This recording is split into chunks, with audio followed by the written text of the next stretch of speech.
உன் பொன்மடியில் தூங்கினால் போதுமதே கணம் என் கண்ணுறங்கா முன் ஜன்மங்களின் ஏக்கங்கள் தீரும். வசீகரா என் நெஞ்சினிக்க உன் பொன்மடியில் தூங்கினால் போதுமதே கணம் என் கண்ணுறங்கா முன் ஜன்மங்களின் ஏக்கங்கள் தீரும். நான் நேசிப்பதும் சுவாசிப்பதும் உந்தயவாதானே. ஏங்குகிறேன் ஏங்குகிறேன் உன் நினைவால் தானே நான்.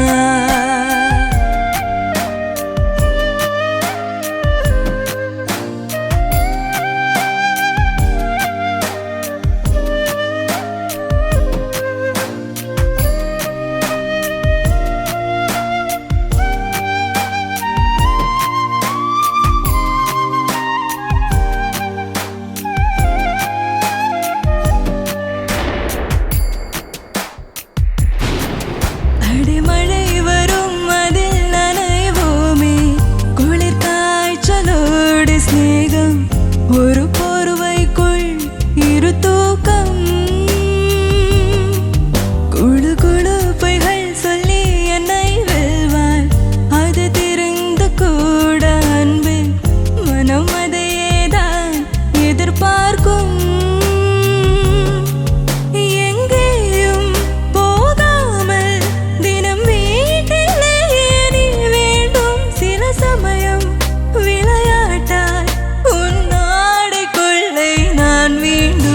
வசீகரா என் நெஞ்சினிக்க உன் பொன்மடியில் தூங்கினால் போதுமதே கணம் என் கண்ணுறங்கா உன் ஜன்மங்களின் ஏக்கங்கள் தீரும்.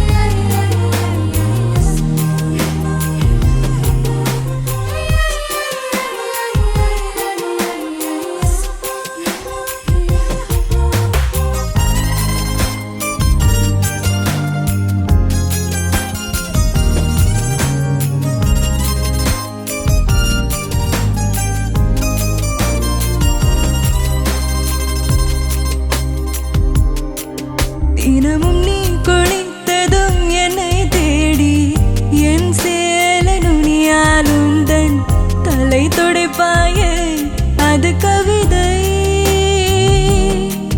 திருடன் போல் பதுங்கியை திடீரென்று பின்னால் இருந்து என்னை நீ அடைப்பாயே அது கவிதை. யாரேனும் மொழி கேட்டால் அதை சொல்லக்கூட தெரியாதே காதலினும் முடிவிலியில் கடிகார நேரம் கிடையாதே. வசீகரா என் நெஞ்சினிக்க உன் பொன்மடியில் தூங்கினால் போதுமதே கணம் என் கண்ணுறங்கா உன் ஜன்மங்களின் ஏக்கங்கள் தீரும். நான் நேசிப்பதும் சுவாசிப்பதும் உந்தயம் நானே. ஏங்குகிறேன் ஏங்குகிறேன் உன் நினைவால் தானே நான்.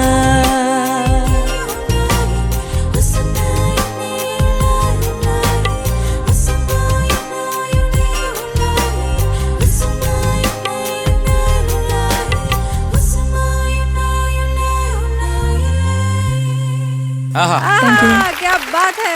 Beautiful, beautiful, beautiful. കാർത്തിക എന്തോ സൂപ്പർ സോങ് സെലക്ഷൻ. എല്ലാവർക്കും ഭയങ്കര ഇഷ്ടമുള്ളൊരു പാട്ട്. എന്താ തോന്നി? അടിപൊളിയായിട്ട് പാടിയോ? കുഴപ്പമില്ലായിരുന്നു. എന്ത് പറ്റി ലാസ്റ്റ്? ലാസ്റ്റ് എനിക്ക് ത്രോട്ട് ഡ്രൈ ആയപ്പം ജസ്റ്റ് തുപ്പലിറക്കിയതാ. ഓക്കെ, ചോദിക്കാം നമുക്ക്. ചോദിക്കാം. ചേച്ചി കാർത്തിക, എന്തോ മാം? ഈ തുപ്പലിറക്കി കഥ പറഞ്ഞപ്പോഴേ ഞാൻ ഇതുപോലെ പണ്ടൊരു കോമ്പറ്റീഷന് പാടാൻ പോയിട്ട് തുപ്പലിറക്കി MG രാധാകൃഷ്ണൻ സാറിന്റെ പാട്ട് ഓടക്കുഴൽ വിളി. അപ്പൊ ആദ്യമായിട്ടൊരു കോമ്പറ്റീഷൻ, 19 വയസ്സ് വരെയുള്ള കോമ്പറ്റീഷനാ. ഓക്കെ. 9 വയസ്സാവുന്നേ ഉള്ളൂ എനിക്ക്. അപ്പൊ ഞാൻ 9 ആയ ഉടനെ എന്നെ കോമ്പറ്റീഷനിൽ ചേർത്തു. ഓടക്കുഴൽ വിളി ഒഴുകി ഒഴുകി വരും ഒരു ദ്വാപര സന്ധ്യയിൽ, അവിടെ വെള്ളമിറക്കി. പിന്നെ ടെൻഷനായി. ഈ എല്ലാവർക്കും മ്യൂസിക് ഇൻസ്ട്രുമെന്റ്സ് ഉണ്ട് സർ, എനിക്ക് മാത്രം ഇല്ലായിരുന്നു. പക്ഷെ ഓഡിയൻസ് ഫുൾ എനിക്ക് താളം ഇട്ട് തന്നു. അവര് താളം ഇട്ട് തന്നു. അപ്പൊ പാടിയത് രാഗിലമാം രാസക്രീഡാ കഥയിലെ നായികേ ഓടക്കുഴൽ വീ അങ്ങനെ തുപ്പലിറക്കി ടെൻഷൻ അടിച്ച്. പക്ഷെ അത് ഫസ്റ്റ് എക്സ്പീരിയൻസ് ആയിരുന്നു. പക്ഷെ നമുക്കൊരു ചങ്കുറ്റം കിട്ടും അതിനുശേഷം. പിന്നെ ഞാൻ അത് ഓർത്തു, മോളെ ഇവിടെ വിഴുങ്ങിപ്പോയ സമയത്ത് മോളെ സൂപ്പർ സെലക്ഷൻ പാട്ട്, ഒരു സമയത്തെ തരംഗം സൃഷ്ടിച്ച ഒരു പാട്ട്. അത് ഇന്നും ഏത് വേദിയിൽ പാടുമ്പോഴും നമ്മളൊക്കെ അങ്ങ് ഡാൻസ് ചെയ്ത് പോവും. ആ പാട്ടിന്റെ ഒരു മാജിക് അതാണ്. ഡീറ്റെയിൽസ് പറയും പാട്ടിന്. ഇത് മൂവി മിന്നലെ. മ്യൂസിക് ചെയ്തത് ഹാരിസ് ജയരാജ് സാർ, പാടിയത് ബോംബെ ജയശ്രീ മാം, ലിറിക്സ് എഴുതിയത് താമരൈ മാം. അപ്പൊ ഇതില് ഈ നമ്മുടെ ബോംബെ ജയശ്രീ അമ്മ, അവരുടെ ഒരു വലിയൊരു ഫാനാണ് ഞാൻ. കാരണം കർണാട്ടിക് പാടുമ്പോൾ അവർക്കൊരു ഗെത്തുണ്ട്. അപ്പം അവര് ഒരു ക്ലാസിക്കൽ സിംഗറായിട്ട് പോയി പെട്ടെന്ന് ഇതിന്റെ ഈ പാട്ട് കിട്ടിയതിന് ശേഷം എത്രയോ മനോഹരമായ സിനിമാ പാട്ടുകൾ അവർ പാടി. എല്ലാം ഹിറ്റ്സ്. ഒൻറാ രണ്ടാ ആസൈകൾ, അനൽ മേലെ, കുറേ പാട്ടുകൾ അവർ പാടിയിട്ടുണ്ട്. അവരെല്ലാം വോയിസ് ഭയങ്കര ഒരു സൂപ്പർ വോയിസ് ആണ്. പ്രത്യേകതരം ഒരു സിംഗിങ് സ്റ്റൈലാണ് അവർ ഈ പാട്ടിലൂടെ കൊണ്ടുവന്നത്. ശരിക്കും മോളെ നന്നായി, എനിക്ക് ഇഷ്ടപ്പെട്ടു മോള് പാടിയത്. ഇതില് ആ ഒരു എന്താണ് ബേസ് റേഞ്ച് കൂടുതൽ ഉള്ളൊരു സിംഗർ ആണല്ലോ കാർത്തിക. അപ്പോൾ കാർത്തികയ്ക്ക് അത് കുറച്ചുകൂടി അങ്ങ് ഈസി ആയിട്ട് അങ്ങ് പാടിപ്പോയി. ഞാൻ വിചാരിച്ചു കൊള്ളാമല്ലോ, നന്നായിട്ടുണ്ട്. അപ്പോൾ സ്വന്തമായിട്ട് അവിടെ കൊണ്ടുപോയിട്ടൊരു സ്ഥലത്ത് ശ്വാസം മുട്ടി വെള്ളമിറക്കി. നമ്മുടെ ഓർക്കസ്ട്രയും സൂപ്പറായി വായിച്ചു. നമ്മുടെ കോറസ് പാടിയ 3 പേര്, എന്തായിരുന്നു അവിടെ ഒരു കൺഫ്യൂഷൻ? ആരോ ഒരാൾ നേരത്തെ കയറി പാടി അല്ലേ? ശ്രേയ കോറസ് ചോദിച്ചു വാങ്ങുകയല്ലായിരുന്നു. കോറസ് തൊഴിലാളികളാ, അസ്ഥാനത്തായിരുന്നു അത് വന്നത്. ശ്രദ്ധിച്ചോ? ഞാൻ നോക്കിയ രാജേഷ് കഷ്ടപ്പെടുന്ന കണ്ടു അവിടെ ഇരുന്ന്. പക്ഷെ എന്തായാലും എല്ലാരും കലക്കി. പിന്നെ അതിന്റെ കറക്റ്റ് സ്ഥലത്ത് പാടിയല്ലോ, അത് ഗംഭീരായി. മോളെ നൈസ്. താങ്ക് യു ചേച്ചി. ശരത് സർ. കാർത്തിക, എന്തോ സാർ, ഈ പാട്ട് ഒരു അതിമനോഹരമായിട്ടുള്ള പാട്ടാണ്. ഒരു എന്താ പറയുക, ഒരു സമയത്ത് ഇത് മുട്ടിയിട്ട് നടക്കാൻ പറ്റില്ല. എന്തായിരുന്നു ഇപ്പൊ കുറേ സന്തോഷം എനിക്ക്. ബോംബെ എനിക്കും പാടിയിട്ടുണ്ട്. പാടിക്കഴിഞ്ഞാൽ അപ്പം തന്നെ എല്ലാം ബാക്ക് ചെയ്ത് പോകും. അങ്ങനെ ഒരു പാവം സ്ത്രീയാണ് ബോംബെ ജയശ്രീ. അതെനിക്കൊരു ഈ അടുത്ത് ഒരു പാട്ട് പാടിയിട്ടുണ്ട്. അത് കനകാംഗി രാഗത്തിൽ കമ്പോസ് ചെയ്തിട്ടുള്ള ഒരു പാട്ടാണ്. അതൊരു ഡിഫറെൻറ്റ് ട്രീറ്റ്മെൻ്റ് ആണ്. ഇത് പാടിക്കഴിഞ്ഞിട്ട് ബോംബെ ജയശ്രീ ഓൾമോസ്റ്റ് ഒരു 1.5 മണിക്കൂർ ആ പാട്ടിനെ പറ്റി പറഞ്ഞുകൊണ്ടിരുന്നു അവിടെ. ഇതുപോലെ ഇതിന് ഫ്ലൂട്ട് വായിച്ചേക്കുന്ന പാലക്കാട് ശ്രീറാമാണ്. ശ്രീറാമും 1.5 മണിക്കൂർ സംസാരിച്ചത്. ഈ പാട്ട് ഇറങ്ങുമ്പോൾ ലക്ഷക്കണക്കിന് ജനങ്ങളാണ് മണിക്കൂറുകളോളം സംസാരിക്കാൻ പോകുന്നത്. അത് ഞാൻ മനസ്സിലാക്കി. അത്രയും നല്ലതായിരിക്കും. അപ്പൊ ഇനി പാട്ടിലേക്ക് വരാം. നന്നായിട്ട് പാടി. പക്ഷെ ഇതിന് കുറച്ചും കൂടി, ഇത് എന്താണ് ഇതിന്റെ ഒരു മൂഡ്? വസീഹറ എന്ന് പറഞ്ഞാൽ എന്താണ്? അതിങ്ങനെ ലവറിനെ ഇങ്ങനെ വിളിക്കണല്ലേ, ഡിസ്ക്രൈബ് ചെയ്ത് വിളിക്കണല്ലേ. എങ്ങനെ ഡേ എന്തോ അവിടെ ചെയ്യുന്ന വാടാ, അങ്ങനെയാണോ? അല്ല, അത് അത്ര സ്നേഹത്തോടെ, അതൊരു എന്താ പറയണ്ട, ഒരു ഇറോട്ടിക് നമ്പറാണിത് സത്യം പറഞ്ഞാൽ. എൻ്റെ ലിറിക്സും ഒക്കെ അങ്ങനെയാണ്, വളരെ ഒരു ഇൻറ്റിമസിയുടെ അങ്ങ് ഹൈറ്റാണ്. അപ്പം അത് കുറച്ചും കൂടെ അതിൻ്റെ ഒരു ഫീലാകാമായിരുന്നു എന്ന് തോന്നി. വെറും നമ്മൾ വസീഹര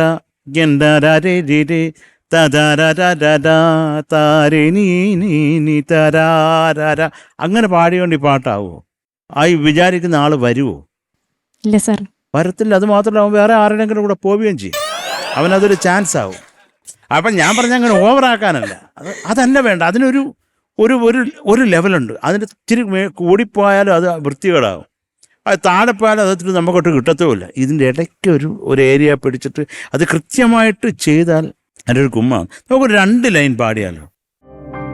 വസീകര என் நெஞ்சினிக்க உன் അമ്മാവനെ பொன்மடியில் നെഞ്ചിനിക്ക என் நெஞ்சினிக்க உன் ആ കായൊക്കെ കുറച്ച് സോഫ്റ്റ് ആക്കിക്കോ അപ്പൊ என் நெஞ்சினிக்க உன் பொன்மடியில் தூங்கினால் போதுமதே கணம் என் கண்ணுறங்க முன் ஜன்மங்களில் ஏக்கங்கள் தீரும் நான் நேசிப்பதும் ആ ഒന്നുകൂടെ நான் நேசிப்பதும் சுவாசிப்பதும் உந்தயவாதானே ஏங்குகிறேன் தேங்குகிறேன் உன் நினைவாதானே ആ കുറച്ചും കൂടെ ശ്രുതിയിൽ കുറച്ചും കൂടെ ചേർന്ന് അതിപ്പോൾ ഇത് ഓക്കെ കാരണം നമ്മൾ ഒരു പാട്ട് കിട്ടുമ്പോൾ അത് നമ്മൾ എന്താണ് എന്നത് അതിൻ്റെ ഒരു അന്തസത്ത മനസ്സിലാക്കാനുള്ള ഒരു ശ്രമം നടത്തിയിട്ട് പാടണം. അപ്പം നമുക്കത് കിട്ടും. ഒരു എക്സാമ്പിൾ പറയാനാണെങ്കിൽ കരളിൻ കിളിമരത്തിൽ കാണാത്ത കൂടു കെട്ടി കവിത പാടി എന്നെ കളിയാക്കും കിളിമകൾ ഒരു റൊമാൻറ്റിക് നമ്പറാണ്. കരളിൻ കിളിമരത്തിൽ കാണാത്ത കൂടു കെട്ടി കവിത പാടി എന്നെ കളിയാക്കും കിളി. ട്യൂണൊന്നു തന്നെയല്ലേ? പമ്പയിൽ കുളി കഴിച്ചു 18 പടി കേറി പവിത്രമാം സന്നിധിയിൽ ചെന്നു ഞാൻ. അതിനൊരു വ്യത്യാസമില്ലേ? ഇല്ലേ? ഉണ്ട് സാർ. പമ്പയിൽ കുളി എന്നാണോ പാടുന്നത്? അല്ല സാർ. അപ്പൊ ഒരു റൊമാൻറ്റിക് നമ്പറിന് അത് ഒരേ ട്യൂണാണ്, പാടിയേക്കുന്ന ഒരേ ആളാണ്. ഈ രണ്ട് പാട്ടും ഒരു ദശാമൃതസ്വാമിയുടേതാണ്. അപ്പോൾ അതിന് വ്യത്യാസമുണ്ട്. നമ്മൾ ആ സിംഗിങ്ങിൽ ആ വ്യത്യാസം കൊണ്ടുവരണം. അതാണ് അറിയേണ്ടത്, വേറൊന്നുമില്ല. വെരി സിമ്പിൾ കേട്ടോ. അപ്പോൾ അതിൻ്റെ അർത്ഥം മനസ്സിലാക്കി പാടുക. ഇതൊക്കെ നല്ല എന്താ പറയുക, ഒരു സൂപ്പർ പാട്ടാണ്. ഇതിൻ്റെ arrangement wonderful arrangement. Harris Jayaraj ഉഗ്രം പ്രോഗ്രാമറാണ് കേട്ടോ. Harris Jayaraj wonderful programmer. അത് നമ്മൾ പറയാതിരിക്കാൻ. എത്രയോ പാട്ടുകൾ ചെയ്തിട്ടില്ലേ? പിന്നെ റഹ്മാന് ചെയ്തിട്ടുണ്ട്, പ്രോഗ്രാമിങ് ചെയ്തിട്ടുണ്ട്. പിന്നെ ആൾത്തോട്ട ഭൂപതി, അതൊക്കെ ഞാനും ഹാരിസ് ജയരാജൊക്കെ ഉണ്ട്. ഞങ്ങളെല്ലാം കൂടെ അതൊരു എന്താ പറയുക ഫുട്ബോൾ മാച്ച് പോലെ ആയിരുന്നു അവിടുത്തെ സ്റ്റുഡിയോയിൽ. രസമായിരുന്നു. പല വിജയ് മാനുവൽ സാർ, അദ്ദേഹത്തിന് ഈ ഇതൊന്നുമില്ല, 4 കീബോർഡേ ഉള്ളൂ. അതിലാണ് ഈ വെച്ച് അലക്കുന്നത്. ഞാൻ ഇതൊക്കെ ആലോചിച്ച് പോയി പെട്ടെന്ന് ഈ ഒരു പാട്ട് പാടിയപ്പോൾ. അത്രേ ഉള്ളൂ. എല്ലാ നന്മയും ഉണ്ടാവട്ടെ ജീവിതത്തിൽ. പിന്നെ പ്രത്യേകിച്ച് ആ കോറസ് തെറ്റിച്ച് പാടിയ കോറസുകാർക്ക് എൻ്റെ നമോവാക്കം. Thank you sir. ആരൊക്കെയായിരുന്നു കോറസ്? 3 പേര്.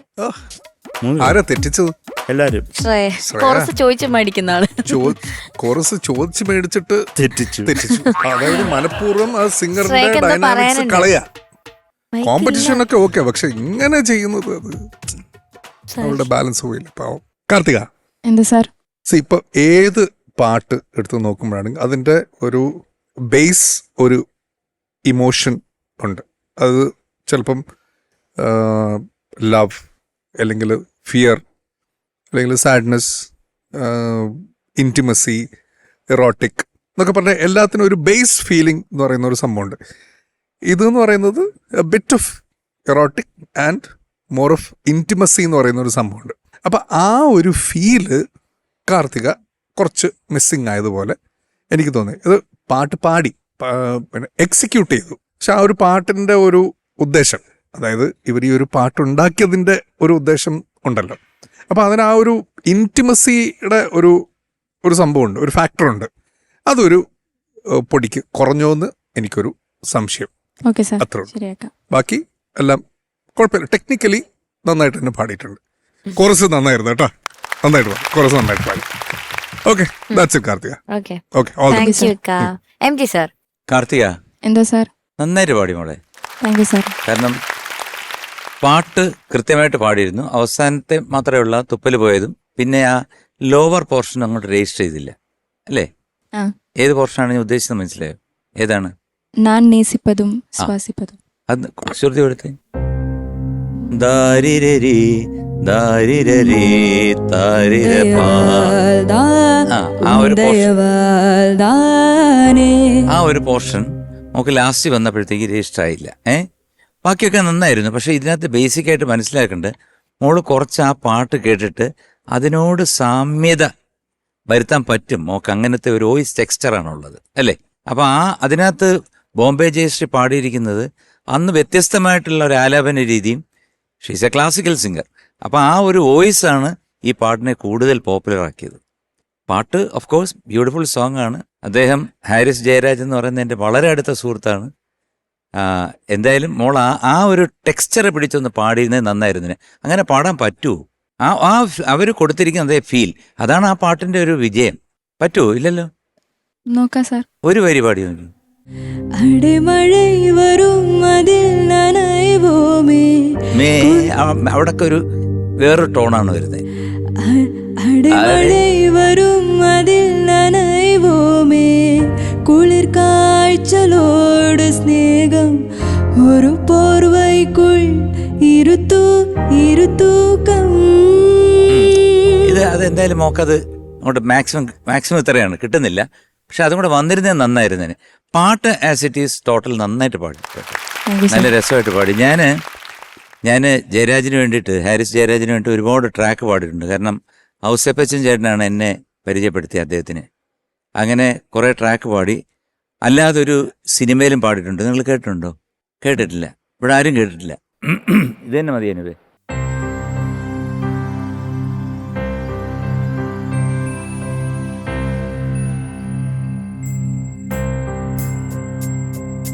പിഞ്ചു തെன்றலே என் பிஞ்சு தென்றலே என் நெஞ்சில் அடங்கு ஒரு பூவில் தொட்டில் கட்டி உறங்கு.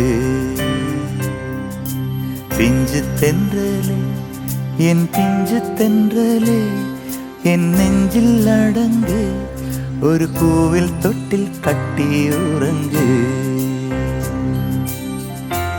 அங்கும் இங்கும் அலைந்த தென்றலே முள்ளில் மோதி கிழிந்த தென்றலே கண்ணில் தூக்கம் தொலைந்த தென்றலே தாலாட்டும் என் பாட்டில் துயில் கொள்ளவா.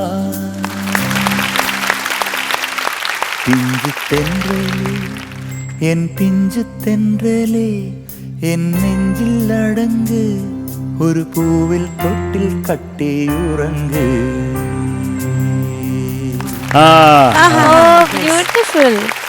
ആദ്യത്തെ കേൾക്കുമ്പോഴേ അറിയാം ഹാരിസ് ജയരാജാന്ന്. ആ ഫ്രേസ് കണ്ടമാന പാട്ടുകളിലുണ്ട്. ഉണ്ട്. ഇത് മജ്നു എന്ന പടത്തിൽ ഉള്ളൊരു പാട്ടാണ്, തമിഴ്. അപ്പം ഈയിടെ ഞാൻ അദ്ദേഹത്തിനെ ദുബായിൽ വെച്ചിട്ട് ലോഞ്ചിൽ വെച്ച് കണ്ടു. ഭയങ്കര സന്തോഷമായി. ഞങ്ങൾക്ക് 1 മണിക്കൂറുണ്ടായിരുന്നു ഫ്ലൈറ്റിന്. സംസാരിച്ചിരുന്നു. അപ്പോൾ എൻ്റെ അടുത്ത് പറഞ്ഞു, നിങ്ങളെ பார்த்தப்போ அந்த பிஞ்சு தண்டல எனக்கு ஞாபகம் வந்துச்சு. അപ്പോൾ ഒരു പാട്ട് ഇருக்கு, there will be a call for you. Thank you sir. മോളെ നല്ല സെലക്ഷൻ, നന്നായിട്ട് പാടി. ഈ ഒരു കാര്യങ്ങൾ മോള് നോക്കിയാൽ മതി. ഇപ്പോഴും എല്ലാവരും പറഞ്ഞല്ലോ, chorus super, good luck. Thank you sir. Thank you sir. Okay, marks ചോദിക്കാം. ചേച്ചി. കാർത്തിക, ഈ പെർഫോമൻസിന് 8.9. Thank you ma'am. Shanika. Karthika എന്താ sir? 8.8. Thank you sir. MG sir. 8.8. Thank you sir. Sarath sir. 10. Okay. Thank you sir. So total 26.5. Okay.